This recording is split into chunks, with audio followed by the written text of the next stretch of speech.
Good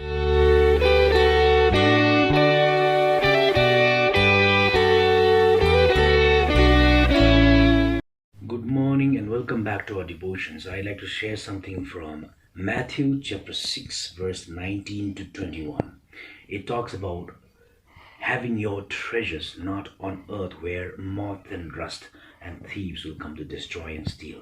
It talks about saving your treasures or investing your treasures on, in heaven where nothing can destroy.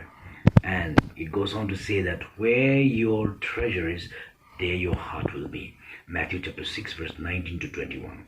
With this, I like to theme my title as where is your focus? Whether it's on permanent things or it's just on temporary things. Now, when we talk about this, how do you know where your focus is? Okay? How do you use your time? You know, where do you spend your money? How do you live out your life? These three things will tell us where our focus is. Okay, and Matthew chapter 14 talks about Peter walking on the water. As long as his focus was on Jesus, he kept walking, and when he dropped the focus, he fell out into the water. And Paul also says in 1 Corinthians chapter 9, verse 27. I myself, we're talking about Paul. He said, like, I feel that I can be disqualified any time. So I run the race that I will not be disqualified. That should be our focus, And if you look into this, okay, where do you spend your time, your money, and your life? This will show us where our focus is, okay? So giving your time, giving your money, giving your life, to whom, to what, where? That shows us where our focus is, okay? And then, let me talk about, when we think about investing our time and money and our lives, we have to invest it on eternity. I like to share something about, a music teacher who came from Singapore. Music teachers, she's one of the best in Southeast Asia. Her name is Madam Keiichi. And she leaves her work, it is very lucrative to be, teaching music in the Philippines and Malaysia. And how she leaves 10 months, she works and earns, but for 2 months she comes free, freely teaching music to India, especially in the northeast regions. Then we asked her, how is it? I want to give my 10th tithe in saving my time for God. See, these are, when you invest on eternity, we're giving your time as a 10th tithe or even more perhaps. So that is one important lesson that I learned. And another thing is about in the Netherlands, we have young college students who while they're in the high school or in the college, they spend their time with older folks. That means they go by like hourly basis. It seems it's like investment of time in some sort of time banks. So when you become old, that much hours spent for somebody else will be spent on you. See, that is investing for the future. I think it's a very beautiful concept, No, but how sad that our thoughts are mostly temporary. We trust only what we can see, This is the problem, that we never look at things through the eyes of our eternal God, So I want to share something about, what happened to me, when I gave my life to God, I began to have a dream about my ministry. I didn't think about God's ministry. I thought about my ministry. I have parents who are both government servants, and I was thinking I would not be, having any struggle with money or things. I can go anywhere, do any ministry that I want.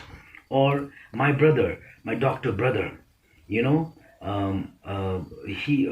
when we think about having him as a supporter to my, ministry, I thought I can go anywhere and do anything. That sort of ministry, my ministry, I was thinking. And I have another younger brother who was a government servant, a government teacher. So with these people in my mind, my thoughts, I'm not telling that I was completely out of, track without God or things like that, but I was thinking about, I was very selfish.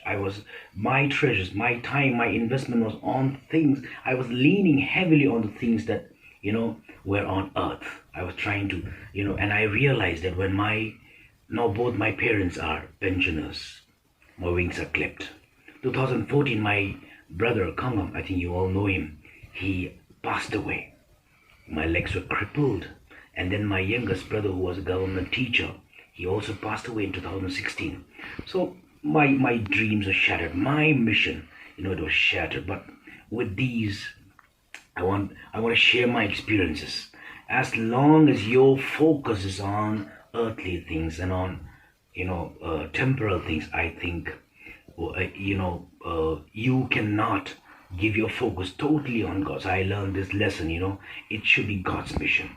And now I'm here, leaning totally on God. Where God chooses me to go, I would go. And I want to share the last example of another missionary who a person.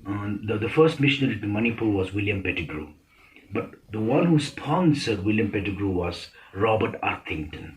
Okay, he was born in 1823 and then he died in 1900. He is a millionaire who invested his life, time, and money for eternity. He's a millionaire, but when he died with 10% only for his family and 90% for missions. That was how he was able to send missionaries to Africa and India and to the most, remotest areas as Manipur. So I think if you look at his life story very carefully, for 17 years he wore one shirt. 17 years, lived in one room. He had one table, study table. You see this? One shirt, one table, one coat. I can't imagine a millionaire living like that in that condition. But he invested his time, money, and his very life. And that is how the mission started in Manipur. And that is how we're all, Christians here. 50% of the people in Manipur are Christians. So when we invest on something eternal, God will bless that. God bless you all, my friends. I hope you are blessed with this sharing.